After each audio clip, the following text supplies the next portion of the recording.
let's design a whole cloth together. My name's Jen, and I've designed quite a few whole cloth quilts, and it's easier than you think. It's not easy, but it's easier than you think.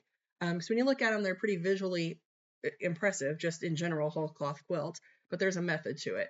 So in our Quilty Quill workshop, we'll go through, we'll make a framework, we'll isolate a few shapes, we'll create some designs that will fit into those shapes.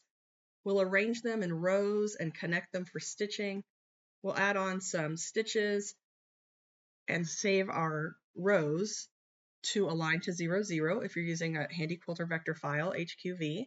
And we'll also be able to save our design as one whole digital piece that stitches in rows and has long jumps in between each rows.